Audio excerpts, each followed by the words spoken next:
به کلینیک صدا خوش آمدید. جایی برای شنیده شدن.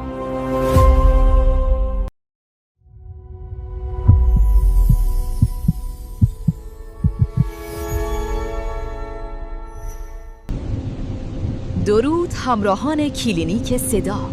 رمانی که امروز براتون تهیه شده رمان زیبای بلندی‌های بادگیر اثر جاودانه امیلی برونته هست. امیدوارم لذت ببرید. بخش اول.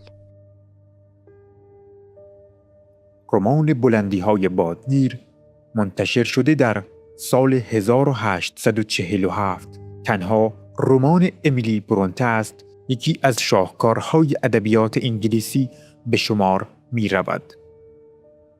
این داستان گوتیک رمانتیک پر از عشق سوزان، انتقام، نفرت، طبقات اجتماعی و عناصر ماوراءالطبیعی است و در تپه‌های وحشی و بادگیر یورکشایر انگلستان رخ می دهد.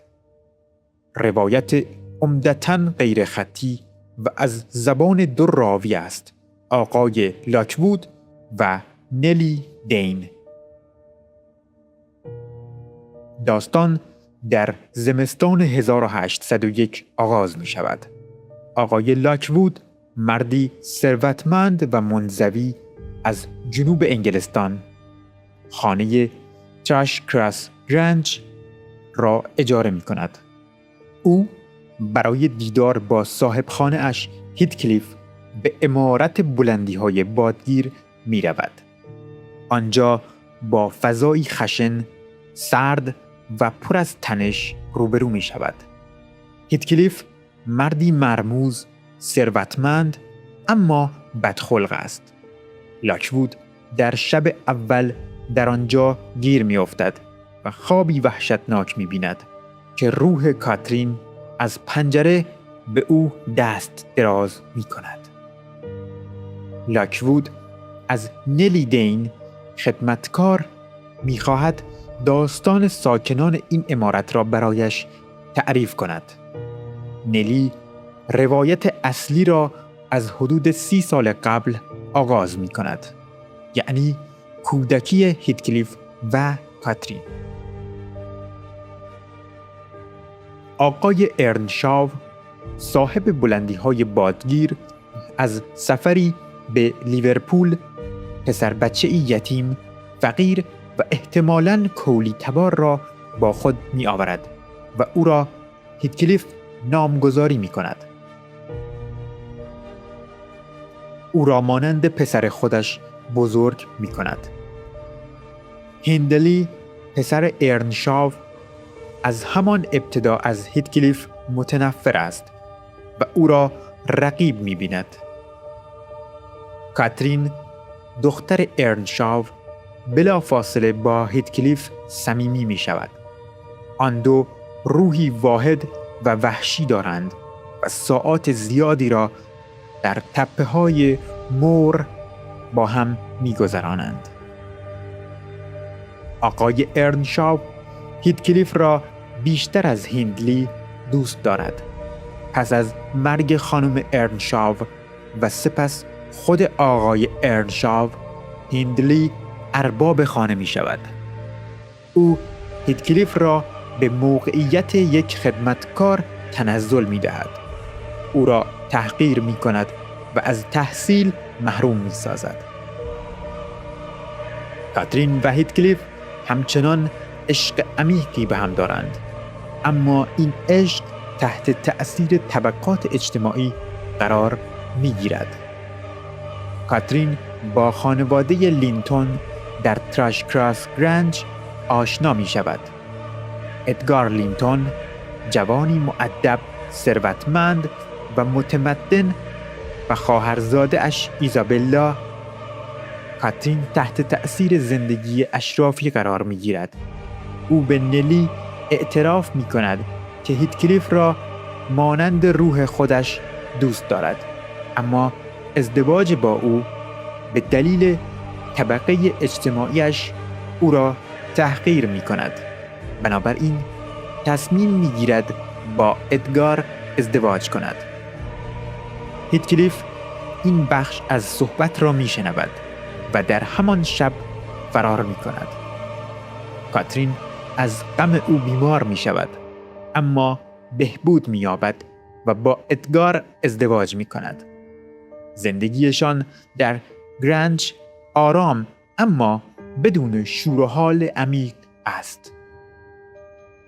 هیتکلیف پس از 3 سال با ثروت مرموز، ظاهر نجیب زاده و کینه ای عمیق باز می گردد. هدفش انتقام از کسانی است که او را تحقیر کرده اند، یعنی هیندلی، ادگار و کاترین. او با قمار و وام دادن به هیندلی که حالا الکلی شده کنترل بلندی‌های بادگیر را به دست می آورد. پس از مرگ هیندلی، هیتکلیف صاحب خانه می شود و هرتون پسر هیندلی را مانند یک خدمتکار بی سواد نگه می دارد. با ایزابلا لینتون ازدواج می کند تا ادگار را آزار دهد. زندگی ایزابلا جهنمی می شود و او فرار می کند و پسری به نام لینتون به دنیا می آورد. دیدار دوباره هیتکلیف و کاترین پرشور و ویرانگر است. کاترین در اثر هیجان و بیماری پس از مشاجره با ادگار دچار جنون می شود و در زایمان دخترش کتی می میرد. هیتکلیف روح او را نفرین می کند و التماس می کند که او را تسخیر کند. سالها می گذرد.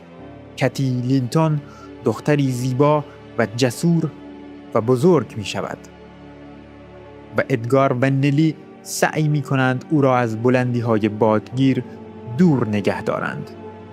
هیتکلیف نقشه می کشد تا کتی را با لینتون ازدواج دهد تا هر دو امارت را به دست آورد. او کتی و نلی را زندانی می کند تا ازدواج انجام شود. ادگار می میرد، سپس لینتون بیمار نیز می میرد و هیتکلیف مالک هر دو خانه می شود. کتی را به عنوان خدمتکار در بلندی های بادگیر نگه می دارد. لاکوود مدتی بعد برمی گردد. با تعجب می بیند کتی و هرتون عاشق هم شده اند. کتی به هرتون سواد یاد می دهد و رابطهشان شکوفا می شود. نفرت و انتقام نسل اول در حال محو شدن است. هیتکلیف که حالا خسته و تسلیم روح کاترین شده به تدریج از غذا خوردن دست می کشد و می میرد. او در کنار کاترین دفن می شود. روح آنها در تپه ها با هم راه می روند. نلی و دیگران آرامش نسبی را تجربه می کنند. بخش دوم. این رمان با زبان غنی، شخصیت‌های پیچیده و جو سنگینش اثری ماندگار است که عشق را نه به صورت ایدئال و رمانتیک بلکه نیروی طوفانی و گاهی ویرانگر نشان می‌دهد.